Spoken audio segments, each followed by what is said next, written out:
Saya sedikit mengingat sejarah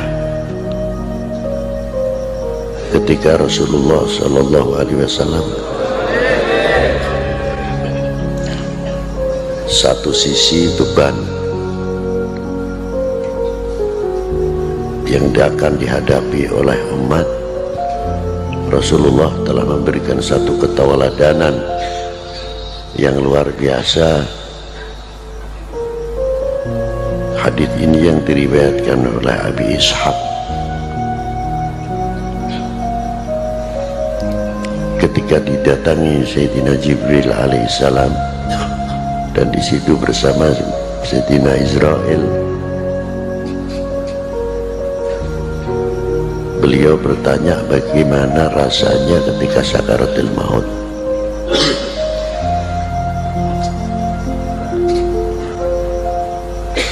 Setelah mendapatkan jawaban bagaimana pedihnya rasanya sakaratul maut yang akan dialami, doa terakhir Rasulullah minta kepada Allah SWT untuk menunjukkan bagaimana rasa tanggung jawab seorang Rasul, seorang pimpinan terhadap umatnya. Beliau mohon kepada Allah, sesakit apapun, sedahaga apapun, selapar apapun ketika sakaratul maut yang akan menimpa kepada umatnya, cukup aku tanggung untuk saya sendiri, jangan sampai terjadi kepada umatnya. Warathah ini telah nyampe kepada para al-warathah, bahwa warathatil anbiya. Jangan dikira orang-orang yang seperti Mbah Maimun itu dikiranya orang merdeka, tidak. Ada khususiyah yang ditanggung beban umat di pundaknya dan dibawa mati oleh beliau.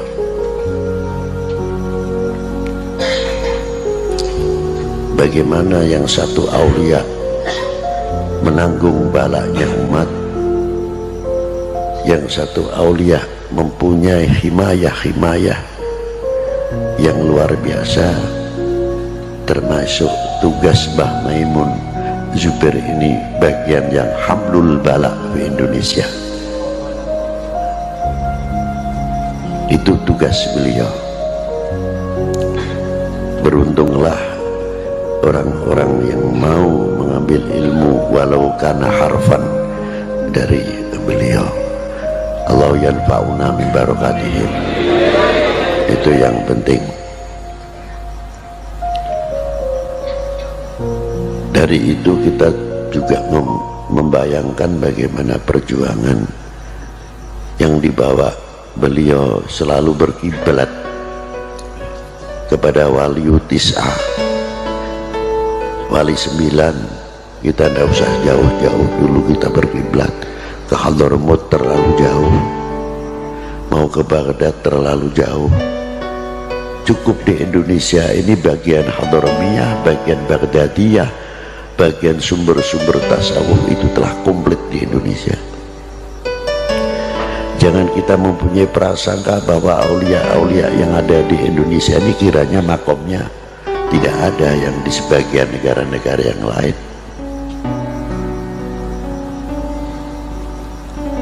Qutbil Ghath yang ada di Indonesia ini lebih daripada 80 orang.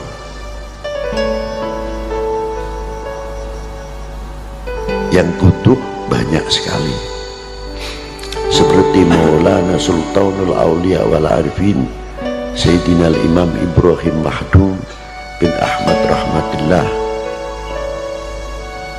bin Jamal bin Ibrahim Asmarakandi bin Jamaluddin Husain bin Ahmad Shah Jalal bin Amir bin Abdullah Udmat Khan bin Amir Abdul Malik bin Alwi bin Muhammad Syekh Marbat bin Ali Khalid Wasam bin Alwi bin Muhammad bin Alwi bin Ubaidillah bin Ahmad al-Muhajir bin Isa al-Naqi bin Muhammad al-Naqi bin Ali al-Uraidi bin Ja'far al-Sadiq.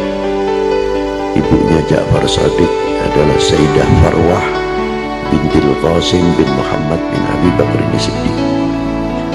ayahnya Al-Imam Ja'far Shadiq Muhammad Al-Baqir bin Ali Zainal Abidin bin Husain Siti bin Ali bin Abi Talib wa bin Fatimah Zahra Al-Batul binti Rasulullah sallallahu alaihi wasallam Rasul. Jadi aulia wali tis'ah khususnya yang ada di Indonesia, Duriyah Aziz Imam Ali, Duriyah Sayyidina Imam Abu Bakar Siddiq, Duriyatul Fatimah, Duriyah Sayyidina Muhammad sallallahu alaihi wasallam. Beliau terkenal Sultana Aulia fi zamani fil Jawa, Sunan Bonang. Yang kedua Maulana Hashim Sunan Derajat, itu termasuk. Yang ketiga Maulana Syarif Hidayatullah Sahib Jabal Jati, itu payungnya Indonesia, himayatul Indonesia, diantara dipegang sampai sekarang oleh beliau 3 hal, dan diteruskan regenerasi.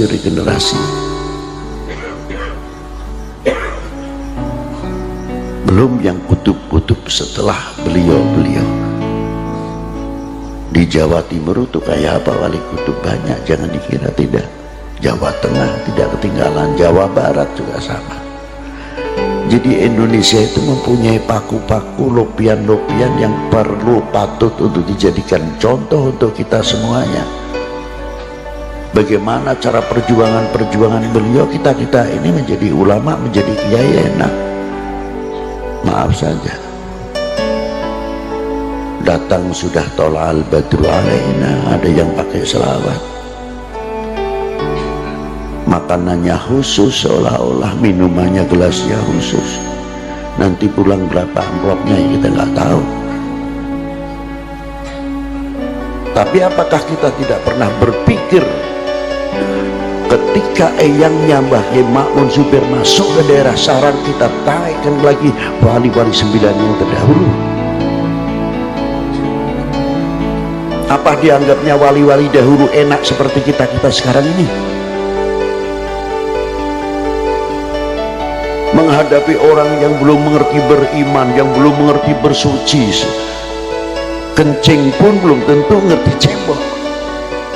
Bagaimana yang dihadapi masih separuh telanjang dan lain sebagainya.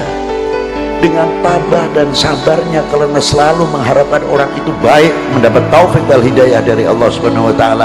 Kita sudah pernah berhadapan yang begitu? Tidak. Jangan kita jadi umat ini ahli madahil kubur. Wah, dulu Mbah Maimun masih hidup, tapi sayangnya Mbah Maimun, sayangnya nyantar pro dan kontra biasa. Tapi setelah meninggal, gak ada orang kayak Mbah Maimun Zubair. Ya wajar, itu namanya madahil kubur. Ngalem wis dening jero kubur ini biasa. Lengganan gak kaget model gitu. Nah, apakah kita ini akan menjadi golongan madahil kubur? Waktu zaman Sunan Kalijogo, coba waktu kita hidupnya, wali kok orjenan, wali kok main gending, katanya wali kok begini. Yang mengukur wali itu siapa? Sirullah yang diberikan kepada beliau.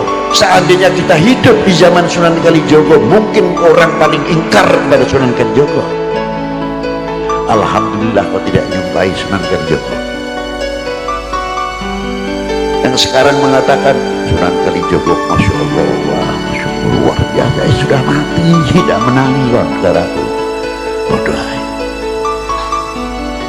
Dan bagaimana aulia-aulia terdahulu, bagaimana para beliau-beliau merintis, diteruskan oleh pewaris wali 9, mengajarkan arkanul wudu, mubtilatul wudu, arkanus sholah, mubtilatus sholah, nawakidus wudu, dan lain sebagainya.